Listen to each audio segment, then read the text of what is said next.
3 Series celebrates its 40th birthday this year, and there's a new facelifted model that's been released by BMW. It features fresh styling tweaks inside and out, as well as a raft of new efficient engines and revised underpinnings. Can it bring the fight back to the Jag XC and the Mercedes C-Class? We've invited What Car readers along to find out.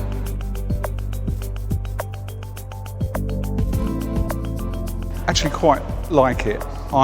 Honestly, I came in here thinking I wasn't really going to be keen on it. I drive big cars, I like big cars, and actually the 3 Series I see as a sort of a step down.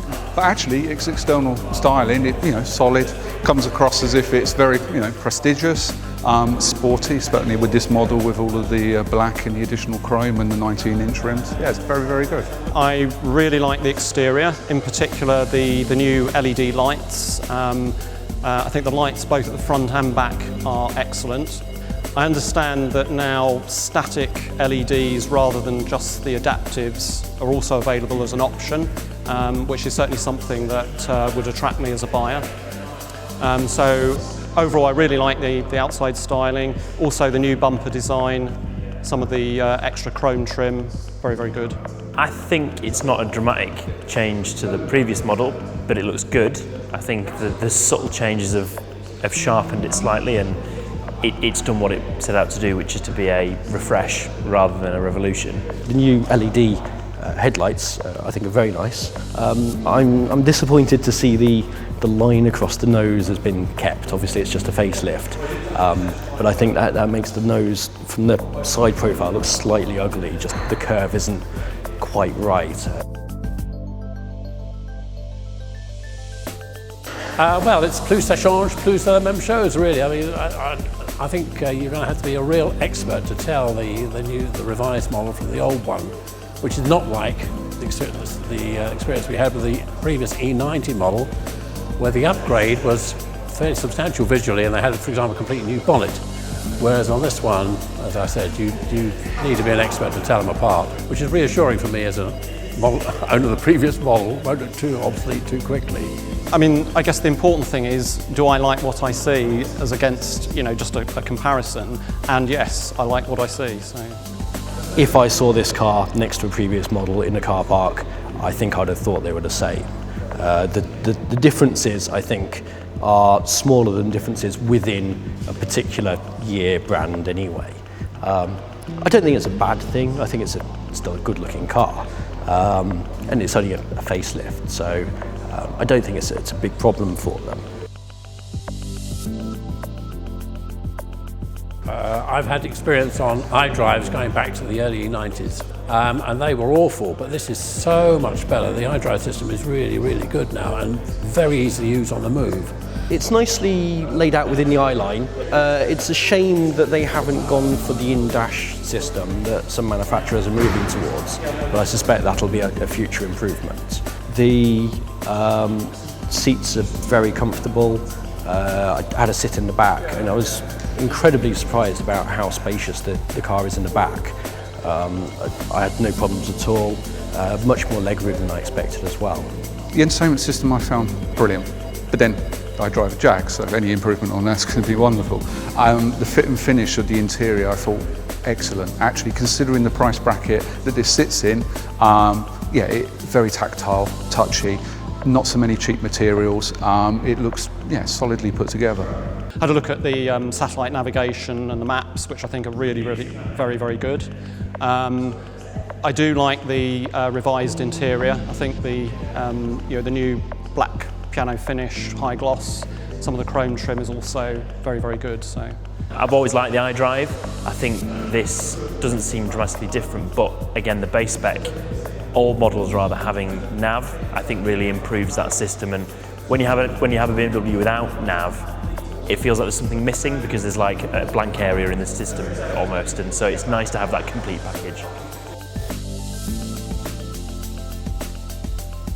I got into the back seat to look at it, and actually was impressed that, given the car I drive at the moment is, you could argue, the next version up, 5 Series equivalent. I was impressed with the amount of space there was in the rear. Very comfortable as well, and the leather and the seating looks very, very comfortable. Very impressed. I found the front very, very comfortable, and one of our other guests was commenting that he thought there was more space in the back than his current Jag. So yes, I think we're all generally impressed. Boot looks pretty decent, yeah. I mean, I do a lot of mountain biking, so I'm more of an estate man, and I haven't seen the estate, but I don't think there's any change from the outgoing models. So yeah, I think it's certainly a practical car, yeah. Yeah, so I took an XE out last weekend for a spin. I'd argue that this has the edge from an interior fit and finish perspective. I think Jaguar have moved on in leaps and bounds from their previous cars, but actually this just takes it just that little step further, and it's just, everything's a little bit more solid. Also the display, on the XE they've moved that display down slightly, which is a little bit more distracting, where this one is slightly higher, so it actually gives you a better view. For a car that's going to be a really important company car, it's important that they have brought the CO2 emissions down, they've improved the engine lineup, and they've improved the base spec as well, which you can keep the P11D value down and if you are a company buyer, so yeah, I think that's positive. I think aesthetically it doesn't beat the C-Class. I think the C-Class looks better on the inside and out. The XE is pretty good on the outside, and the inside is phenomenal in my opinion.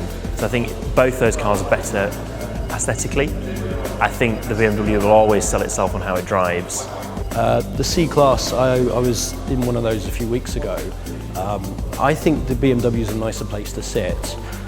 I think the infotainment system, I know it's been discussed a lot, but the tablet PC in the C-Class tends to be very in your face, and I think that the bevel around the edge is just too thick. It looks a bit old-fashioned, and it's relatively new. This is something I'm slightly annoyed about with BMW. So I'd be looking at the M Sport trim level 340i, so the top basic 3 Series. The 340, just the badge name it's not as special as saying, oh, I've got an Audi S4 or Mercedes AMG, albeit that neither of those are the RS4 or the real AMG. I think if BMW had another trim level, especially for the 340, and maybe called it something else, then that would be a better car and would draw my cash more readily. Generally, I'd like a car that stands out. You know, I went down the route of buying a Jaguar because that was different from buying a 5 Series, E-Class, A6 and such. Buying this, I think for the first 6 months to a year, I think it would stand out, and then all of a sudden you're just the same as everybody else on there. And invariably, my cars end up in car parks, airport car parks. So you're always walking around trying to find a blue, grey, black 3 Series, 5 Series or something. I'm quite a keen photographer, and I'm also in the BMW Car Club. And I've got this photograph on my album of my car parked next to a 5 Series E28 from the 1980s, okay? My car is bigger than the E28 outside, but not as big inside. So I think BMW, I mean, it's all this safety stuff, of course, but they've made the cars too wide, too long. So it's a very tight fit in my garage, and basically, you know, for the amount of interior space, the exterior is just, frankly, too big.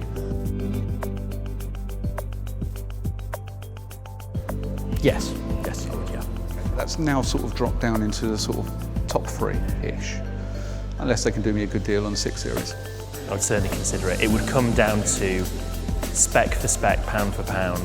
If you get the right deal out of the dealer and all that stuff, use the what car guy price, all that target price, all that stuff. Yeah, they'll give you a plug, guys. Yeah, I think I probably would.